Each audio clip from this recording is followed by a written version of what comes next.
الله الرحمن الرحيم.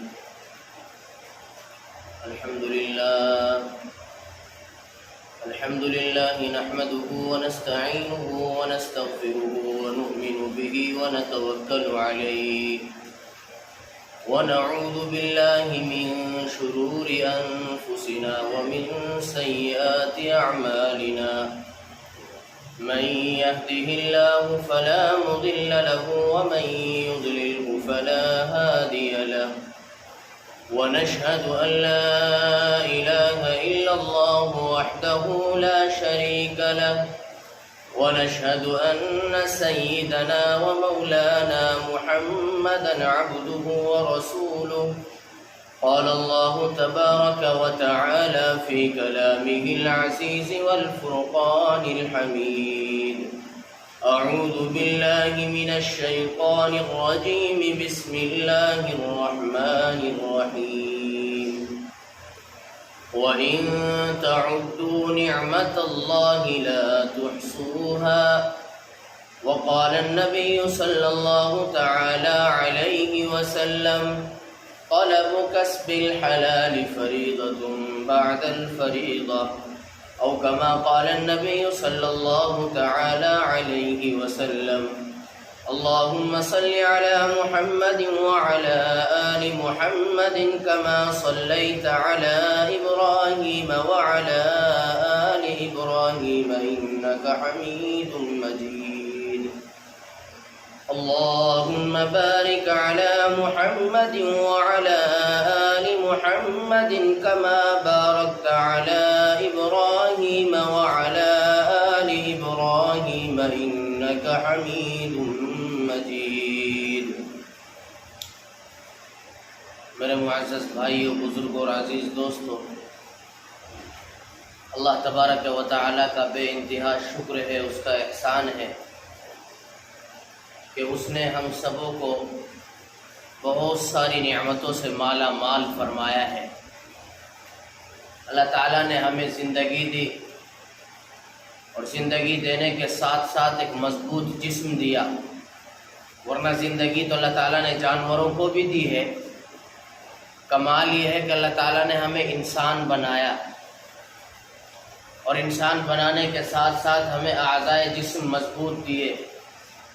اللہ تعالیٰ نے ہمیں بہت ساری نعمتوں سے مالا مال فرمایا ہے، اور ان تمام کی تمام نعمتوں میں سب سے بڑی نعمت جو ہے وہ یہ ہے کہ اللہ تعالیٰ نے ہمیں اپنے حبیب حضرت محمد مصطفیٰ صلی اللہ تعالیٰ علیہ وسلم کی غلامی عطا کی ہے. ورنہ تو دنیا میں تو بہت سارے لوگ ہیں، لیکن ان میں کچھ لوگ وہ بھی ہیں جو اللہ کے نبی صلی اللہ علیہ وسلم کی ذات اقدس پر ایمان نہیں رکھتے. اللہ تعالیٰ نے ہمیں مسلمان بنایا ہے، اور مسلمان بنانے کے ساتھ ساتھ اللہ تعالیٰ نے ہمیں اللہ کے نبی صلی اللہ علیہ وسلم کی غلامی عطا کی ہے. یہ تمام نعمتوں میں سب سے بڑھ کر نعمت ہے. تو میرے دوستو، آج بروز جمعہ جس عنوان کے تحت بات کرنے کا خیال ہے وہ ہے رزق حلال کی اہمیت. اللہ تعالیٰ نے انسان کو دنیا میں بھیجا، اور دنیا میں بھیجنے کے ساتھ ساتھ اللہ کے نبی صلی اللہ علیہ وسلم کی زندگی کو ہمارے لیے سب کے لیے نمونہ بنایا. اور اللہ تعالیٰ نے قرآن کریم میں یوں اعلان فرمایا: لقد کان لکم فی رسول اللہ اسوۃ حسنہ، کہ محبوب اکرم صلی اللہ علیہ وسلم کی زندگی پوری عالم انسانیت کے لیے نمونہ ہے، آئیڈیل ہے. تم جو بھی کام کرو تو پہلے اللہ کے نبی صلی اللہ علیہ وسلم کی زندگی کو دیکھو. اللہ کے نبی صلی اللہ علیہ وسلم نے اس موڑ پر اپنی زندگی کو کیسے گزارا ہے. اللہ کے نبی صلی اللہ علیہ وسلم کی زندگی ایک تاجر کے لیے بھی نمونہ ہے. اللہ کے نبی صلی اللہ علیہ وسلم کی زندگی ایک مزدور کے لیے بھی نمونہ ہے. اللہ کے نبی صلی اللہ علیہ وسلم کی زندگی ایک عالم کے لیے بھی نمونہ ہے. اللہ کے نبی صلی اللہ علیہ وسلم کی زندگی ایک مبلغ کے لیے بھی نمونہ ہے. اللہ کے نبی صلی اللہ علیہ وسلم کی زندگی ایک مسافر کے لیے بھی نمونہ ہے. اللہ کے نبی صلی اللہ علیہ وسلم کی زندگی ایک مقیم انسان کے لیے بھی نمونہ ہے. یہاں تک کہ اللہ کے نبی صلی اللہ علیہ وسلم کی زندگی ہر خامن کے لیے نمونہ ہے. ہر بیٹے کے لیے نمونہ ہے، اللہ کے نبی صلی اللہ علیہ وسلم کی زندگی ہر داماد کے لیے نمونہ ہے، اللہ کے نبی صلی اللہ علیہ وسلم کی زندگی ہر سسر کے لیے نمونہ ہے، اللہ کے نبی صلی اللہ علیہ وسلم کی زندگی پوری دنیا انسانیت کے لیے نمونہ ہے۔ تو بہرحال امت مسلمہ کو چاہیے کہ وہ ہر قدم پر اللہ کے نبی صلی اللہ علیہ وسلم کی زندگی کو دیکھے اور پھر اپنے اقدامات کو آگے بڑھائے۔ میرے دوستو، اللہ کے نبی صلی اللہ علیہ وسلم کی زندگی رزق حلال کمانے والے کے لیے بھی نمونہ ہے۔ اللہ کے نبی صلی اللہ علیہ وسلم نے رزق حلال کی اہمیت کس انداز میں بیان کی ہے، اللہ کے قرآن نے رزق حلال کی اہمیت کس انداز میں بیان کی ہے، وہ اس آیت سے واضح ہوتا ہے۔ قرآن کریم میں اللہ تعالیٰ نے اعلان فرمایا فَإِذَا قُضِيَتِ الصَّلَاةُ فَانتَشِرُوا فِي الْأَرْضِ وَابْتَغُوا مِنْ فَضْلِ اللَّهِ وَاذْكُرُوا اللَّهَ كَثِيرًا لَعَلَّكُمْ تُفْلِحُونَ۔ قرآن کریم میں اللہ تعالیٰ نے واضح طور پر اعلان فرمایا ہے، فرمایا کہ جب تم نماز پڑھ چکو، جب تم نماز سے فارغ ہو جاؤ تو پھر دنیا میں پھیل جاؤ، اللہ کی زمین پر پھیل جاؤ اور رزق حلال کی تلاش کرو۔ وَابْتَغُوا مِنْ فَضْلِ اللَّهِ، اللہ تعالیٰ کے دیے ہوئے رزق حلال میں سے رزق کو تلاش کرو، اور پھر اس کو تلاش کرنے کے ساتھ ساتھ اللہ تعالیٰ نے یہ بھی فرمایا وَاذْكُرُوا اللَّهَ كَثِيرًا لَعَلَّكُمْ تُفْلِحُونَ، اور تم اللہ تعالیٰ کا ذکر کثرت سے کیا کرو۔ یعنی رزق حلال کمانے کا طریقہ بھی بتا دیا، ایسا نہیں کہا کہ تم رزق حلال کمانے کی تلاش میں نکلو اور پھر نماز کو بھول جاؤ، فرمایا کہ فَإِذَا قُضِيَتِ الصَّلَاةُ، جب تم نماز پڑھ چکو، نماز سے فارغ ہو جاؤ، وَابْتَغُوا مِنْ فَضْلِ اللَّهِ وَاذْكُرُوا اللَّهَ كَثِيرًا لَعَلَّكُمْ تُفْلِحُونَ، اللہ تعالیٰ کے رزق حلال کو تلاش کرنے میں لگ جاؤ، زمین پر پھیل جاؤ، چاروں طرف پھیل جاؤ اور رزق حلال کو تلاش کرنے میں لگ جاؤ۔ رزق حلال کی اہمیت کے تعلق سے اللہ کے نبی صلی اللہ علیہ وسلم نے کیا فرمایا؟ اللہ کے نبی صلی اللہ علیہ وسلم نے رزق حلال کے تعلق سے یہاں تک فرمایا کہ طلب کسب الحلال فریضۃ بعد الفریضہ، طلب کسب الحلال یعنی رزق حلال کی کمانے کی طلب، رزق حلال کے کمانے کا شوق، رزق حلال کے کمانے کا جذبہ ہر مسلمان کے اندر پایا جانا چاہیے۔ فریضۃ بعد الفریضہ اس لیے کہ تمام تر فرائض کے بعد میں یہ بھی ایک فرض ہے، جس طریقے سے ہم سب پر نماز فرض ہے، ہم سب پر صاحب نصاب آدمی پر زکوٰۃ فرض ہے اور روزہ سب پر فرض ہے، اور اسی طریقے سے حج مقبول، اور جو کہ آدمی صاحب نصاب ہو، جس آدمی کے پاس حیثیت ہو اس پر حج فرض ہے، اسی طریقے سے رزق حلال کمانا بھی ہم سب کی ضرورت ہے۔ رزق حلال کو کمانا اور وہ بھی ہم پر اسی طریقے سے فرض ہے جس طریقے سے ہم پر نماز، روزہ، زکوٰۃ اور حج وغیرہ فرض ہے۔ تو میرے دوستو، اللہ کے نبی صلی اللہ علیہ وسلم نے رزق حلال کی اہمیت کو کس انداز میں بیان فرمایا؟ اللہ کے نبی صلی اللہ علیہ وسلم کے پاس ایک مرتبہ ایک سائل آیا، مانگنے والا فقیر، اور اس نے آ کر کے اللہ کے نبی صلی اللہ علیہ وسلم سے کچھ نصرت طلب کی، مدد طلب کی کہ یا رسول اللہ میں ایک فقیر ہوں، سائل ہوں، مانگنے والا ہوں، آپ میری کچھ نصرت فرما دیجئے، میری مدد فرما دیجئے۔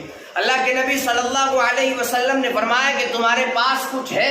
اس نے کہا کہ یا رسول اللہ میرے پاس صرف ایک کمبل ہے اور ایک پیالہ ہے، وہ پیالہ جو میرے پاس ہے اس میں کھاتا بھی ہوں اور پیتا بھی ہوں، جو کمبل میرے پاس موجود ہے اس کمبل کو میں بچھاتا بھی ہوں اور اس کو سردی کے وقت میں اوڑھ بھی لیتا ہوں۔ اللہ کے نبی صلی اللہ علیہ وسلم نے ان دونوں چیزوں کو طلب فرمایا، اور طلب فرمانے کے بعد میں اللہ کے نبی صلی اللہ علیہ وسلم نے حضرات صحابہ کرام کے درمیان اعلان فرمایا کہ کوئی ہے جو اس کمبل اور اس پیالے کو خریدے۔ صحابہ کرام رضوان اللہ تعالی علیہم اجمعین میں سے ایک صحابی نے ہاتھ اٹھایا، یا رسول اللہ میں اس کمبل اور اس پیالے کو 1 درہم میں خریدنے کے لیے تیار ہوں۔ اللہ کے نبی صلی اللہ علیہ وسلم نے پھر فرمایا کہ کیا اس سے بڑھ کر رقم دینے والا کوئی اور ہے؟ اللہ کے نبی صلی اللہ علیہ وسلم کے اس فرمان کے بعد دوسرے صحابی نے ہاتھ اٹھایا، یا رسول اللہ اس کو میں خریدنے کے لیے تیار ہوں، 2 درہم کے عوض میں۔ اللہ اللہ کے نبی صلی اللہ علیہ وسلم نے اس سائل کے اس کمبل کو اور اس پیالے کو اس صحابی رسول کو دے دیا اور 2 درہم لیے، ان میں سے 1 درہم اس سائل کو واپس لوٹایا اور فرمانے لگے کہ یہ درہم لو اور اس سے اپنے گھر کی ضرورت کا سامان خریدو، خریدنے کے بعد میں اپنے گھر والوں کو دے آؤ، اور دوسرا درہم لو، اس سے 1 کلہاڑی خرید کر کے لے آؤ۔ وہ سائل گئے، 1 درہم سے اپنے گھر کی ضرورت کا سامان خریدا، خریدنے کے بعد میں اپنے گھر والوں تک پہنچا دیا، اور دوسرے درہم کے عوض میں 1 کلہاڑی خریدی۔ کلہاڑی خریدنے کے بعد میں اللہ کے نبی صلی اللہ علیہ وسلم کی خدمت اقدس میں حاضر ہوا، یا رسول اللہ میں کلہاڑی لے کر کے آ گیا ہوں۔ اللہ کے نبی صلی اللہ علیہ وسلم نے اس کلہاڑی کو لیا اور لینے کے بعد میں اپنے دست مبارک سے اس میں دستہ لگایا، اور لگانے کے بعد میں اللہ کے نبی صلی اللہ علیہ وسلم نے فرمایا کہ یہ کلہاڑی لو اور جنگل میں نکل جاؤ، میں 15 دن تک تمہیں دیکھ نہ لوں، جنگل میں جاؤ اور لکڑیوں کو کاٹو اور ان کو بیچو۔ اللہ کے نبی صلی اللہ علیہ وسلم کے حکم کے فرمان کے بعد میں وہ گئے اور جا کر کے جنگل میں لکڑیاں کاٹتے جاتے ہیں، بیچتے جاتے ہیں۔ 15 دن کے بعد میں اللہ کے نبی کی خدمت میں حاضر ہوئے، کہا یا رسول اللہ میں 15 دن کے بعد میں آپ کی خدمت میں لوٹا ہوں۔ اللہ کے نبی نے فرمایا بتاؤ کیا منافع حاصل ہوا ہے؟ انہوں نے کہا یا رسول اللہ میں نے 10 درہم خریدے ہیں، میں نے 10 درہم کمائے ہیں۔ اللہ کے نبی نے فرمایا کہ ان درہموں سے اپنی گھر کی ضرورت کا سامان خریدو اور خریدنے کے بعد میں ان کو پہنچا دو اور پھر جنگل میں نکل جاؤ اور پھر لکڑیاں کاٹو اور ان کو فروخت کرو۔ یہ ہے رزق حلال کی اہمیت، یہ ہے رزق حلال کی افادیت۔ اللہ کے نبی صلی اللہ علیہ وسلم نے اس انداز میں رزق حلال کو سمجھایا ہے کہ رزق حلال کمانا کیسے ہے، رزق حلال کی اہمیت کیا ہے۔ میرے دوستو، اللہ کے نبی صلی اللہ علیہ وسلم نے اس انداز میں سمجھایا، تجارت کر کے بھی دکھائی ہے۔ حضرت سیدہ خدیجہ الزہرا رضی اللہ تعالی عنہا، ان کی تجارت اللہ کے نبی صلی اللہ علیہ وسلم نے کی ہے۔ اور میرے دوستو، یہی طریقہ حضرات صحابہ کرام رضوان اللہ تعالی علیہم اجمعین کو بھی سمجھایا ہے۔ حضرات صحابہ کرام رضوان اللہ تعالی علیہم اجمعین میں سے حضرت سیدنا صدیق اکبر رضی اللہ تعالی عنہ صحابی رسول ہے اور صحاباؤں کی جماعت میں سب سے افضل صحابی ہے۔ اللہ کے نبی صلی اللہ علیہ وسلم کے عظیم صحابی حضرت سیدنا صدیق اکبر رضی اللہ تعالی عنہ، ان کی خدمت میں ایک مرتبہ غلام نے کھانا پیش فرمایا، اور کھانا پیش فرمانے کے بعد میں کہا کہ یا سیدی آپ یہ کھانا تناول فرما لیجئے۔ حضرت صدیق اکبر رضی اللہ تعالی عنہ نے ان میں سے 1 لقمہ لیا اور چبا کر کے کھا لیا۔ لقمہ پیٹ میں پہنچنے کے بعد میں حضرت صدیق اکبر رضی اللہ تعالی عنہ نے غلام سے پوچھا کہ یہ کھانا کہاں سے لائے ہو؟ غلام نے کہا کہ میں نے زمانہ جاہلیت میں اسلام لانے سے پہلے میں نے ایک مرتبہ ایک بستی سے گزر رہا تھا، وہاں سے گزرنے کے درمیان میں بستی کے ایک آدمی کو کچھ معاملہ پیش آیا تھا، اس نے کہا کہ آپ مجھے دم کر دیجئے، میں نے اسے دم کر دیا، دم کرنے کے بعد میں اسے صحت مل گئی۔ انہوں نے کہا کہ ابھی فی الوقت تو ہمارے پاس تمہیں دینے کے لیے کچھ نہیں ہے، لیکن جب ہمارے پاس کچھ فراوانی ہوگی تو ہم تمہیں دیں گے ضرور۔ میں آج اس بستی سے گزر رہا تھا تو میں نے دیکھا کہ وہاں کچھ شادی کا نظم تھا، انہوں نے مجھے کچھ کھانا پیش کیا ہے اور یہ کھانا لے کر کے میں آپ کی خدمت میں آیا ہوں۔ حضرت سیدنا صدیق اکبر رضی اللہ تعالی عنہ اپنی حلق میں انگلیاں مارنے لگے، کھانے کو باہر نکالنے کی کوشش کرنے لگے۔ اب اندازہ لگائیے اگر کسی کو کئی وقت کا فاقہ ہو، کئی وقت تک کسی نے کھانا نہ کھایا ہو اور صرف 1 لقمہ کھایا ہو، اس کے بعد میں وہ انگلیاں مارنے سے تو باہر نہیں آئے گا، اس لیے کہ بھوک بہت شدت کی ہے۔ حضرت صدیق اکبر رضی اللہ تعالی عنہ کوشش کر رہے ہیں کسی طریقے سے لقمہ باہر آ جائے، لقمے کو باہر نکال دوں۔ کسی نے کہا کہ یا سیدی آپ اس طریقے سے لقمے کو باہر نکالنے میں کامیاب نہیں ہو سکتے۔ فرمایا کہ کیا طریقہ ہو سکتا ہے؟ پوچھا کیا طریقہ ہوگا؟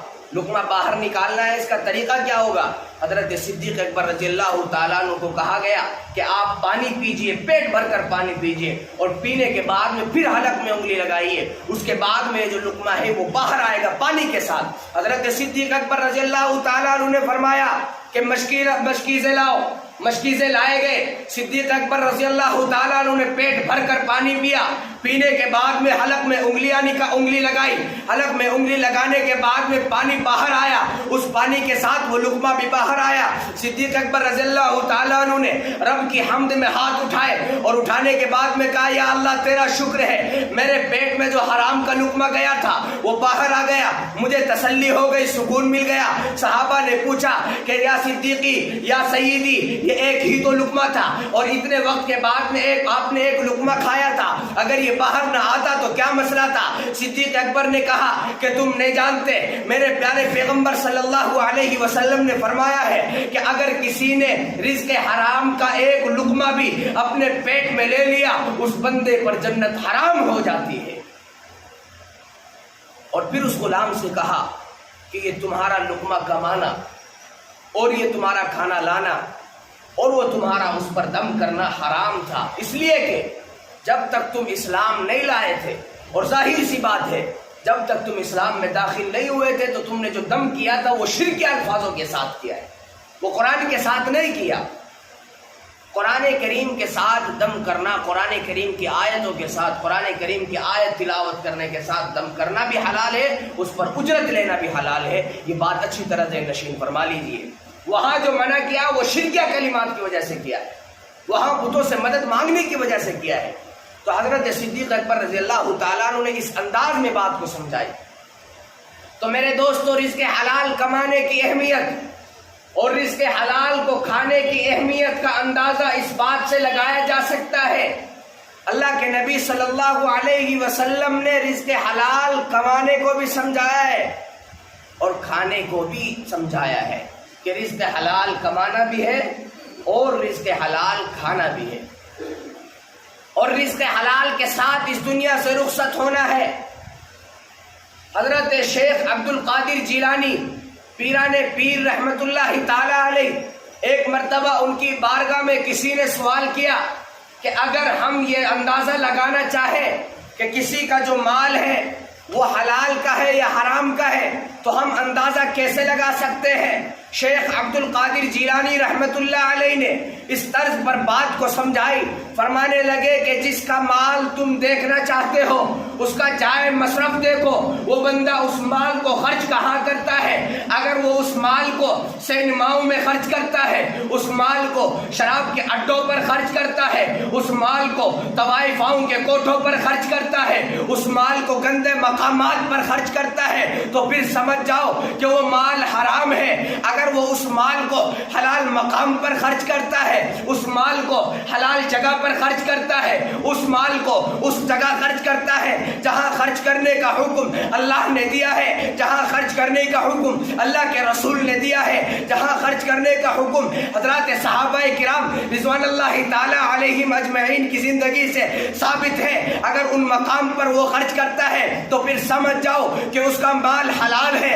دراصل بات یہ ہے کہ اگر کوئی بندہ گندے مقام پر پیسہ خرچ کرتا ہے، شراب پینے میں خرچ کرتا ہے، زنا پر خرچ کرتا ہے، سینماؤں میں خرچ کرتا ہے، گندے مقام پر خرچ کرتا ہے، اللہ کے پیارے حبیب صلی اللہ علیہ وسلم کے پیاری سنتوں پر عمل کرنے والے شیخ عبد القادر جیلانی پیران پیر رحمت اللہ علیہ فرماتے ہیں اس بندے کا وہ مال حرام ہے، اگر وہ حلال مقام پر خرچ کرتا ہے تو اس بندے کا وہ مال حلال ہے۔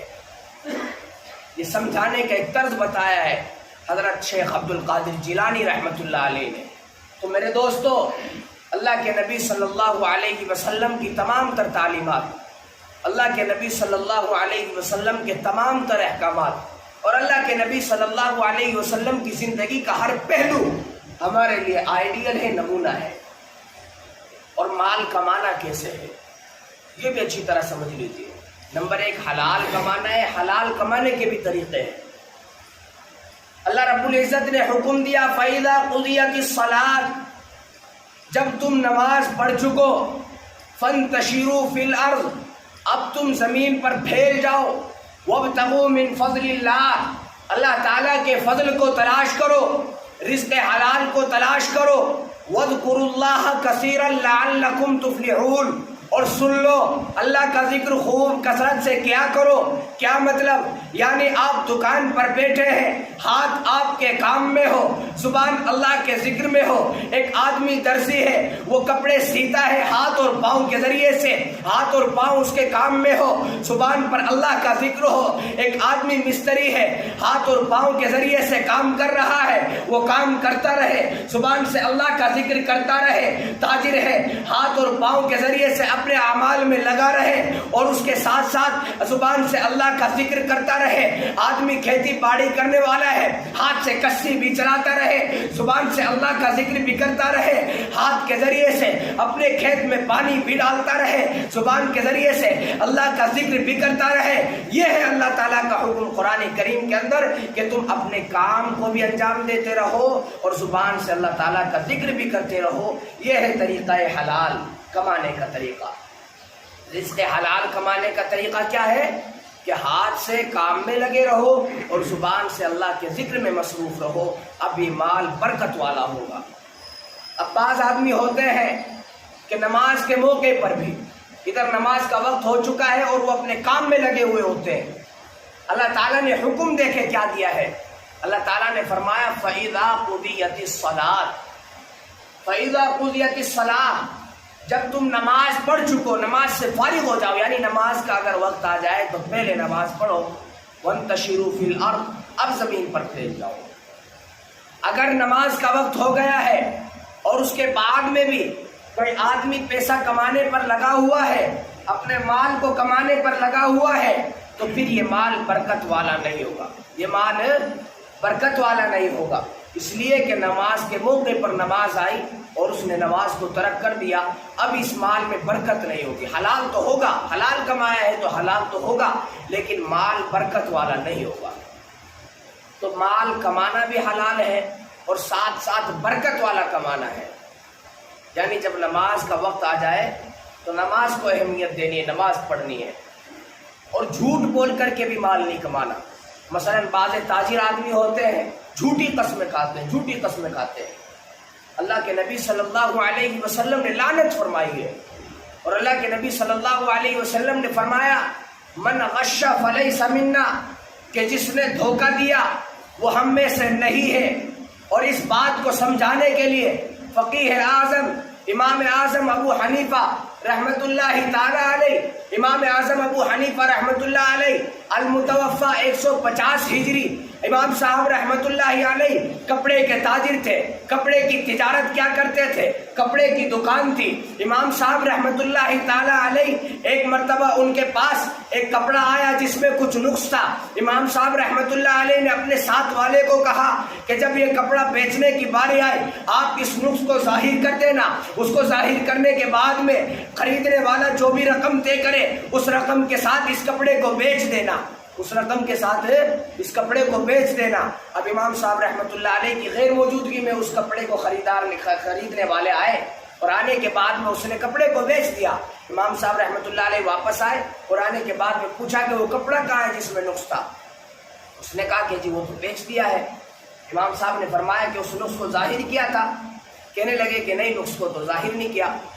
امام صاحب رحمۃ اللہ علیہ غصے میں آ گئے، فرمانے لگے کہ آج سے میرا اور تمہارا جو پارٹنرشپ کا بزنس تھا آج سے ختم ہے، آج سے میرا اور تمہارا اشتراک بالکل ختم ہے، آج کے بعد میں تمہارے ساتھ مل کر کے کوئی کام نہیں کروں گا، اس لیے کہ تم نے دھوکہ کیا ہے۔ اس بندے کو بغیر ظاہر کیے کہ اس کپڑے میں نقص تھا، تم نے بغیر ظاہر کیے اسے بیچ دیا ہے، تم نے دھوکہ کیا ہے۔ امام صاحب رحمۃ اللہ علیہ نے اس بندے سے اپنا تعلق منقطع کر لیا، تجارت بند کر دی اس کے ساتھ۔ اور امام صاحب رحمۃ اللہ علیہ کا معمول تھا کہ روزانہ بعد نماز مغرب، یعنی جب مغرب کی نماز کے لیے جاتے تو دکان بند کر دیا کرتے تھے اس وقت میں۔ تو امام صاحب رحمۃ اللہ علیہ نے ایک مرتبہ عصر کی نماز کے بعد دکان بند کر دی۔ اب جب عصر کی نماز کے بعد دکان بند کی تو لوگوں نے پوچھا کہ حضرت آپ تو مستقل باقاعدہ طور پر عصر کی نماز مغرب کی نماز کے بعد دکان بند کرتے تھے، آج کیا مسئلہ ہے، آج کیوں آپ نے اتنی جلدی دکان بند کر دی؟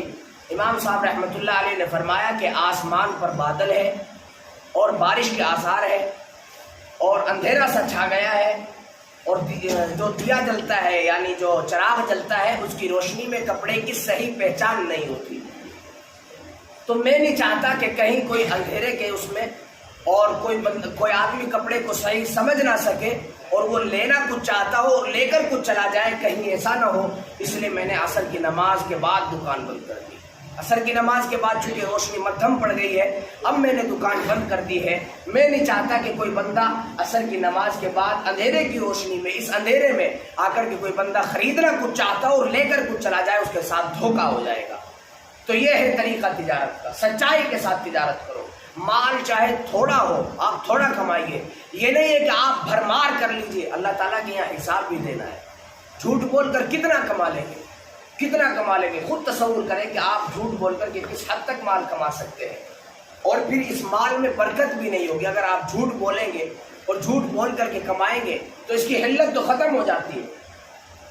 اگر آپ رزق حلال کماتے ہیں، اللہ تعالیٰ کو خوش کرنے کے لیے کماتے ہیں، اللہ کے نبی صلی اللہ علیہ وسلم کو خوش کرنے کے لیے کماتے ہیں، ان کے احکامات کے مطابق کماتے ہیں، تو آپ کا دین بھی زندہ رہے گا، آپ کے اندر ایمانی غیرت اور حمیت بھی زندہ رہے گی.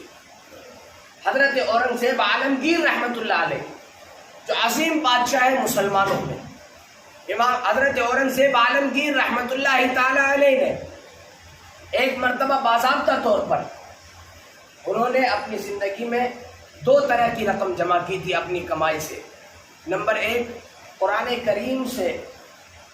کریم لکھ کر کے جو رقم جمع کی تھی ایک وہ، اور دوسری باضابطہ طور پر کپڑا خریدا اور اس کو خریدنے کے بعد میں ٹوپیاں سی، اور ٹوپیاں سلنے کے بعد میں جامع مسجد کی سیڑھیوں پر کھڑے ہو کر کے وقت کے بادشاہ نے ٹوپیاں بیچی.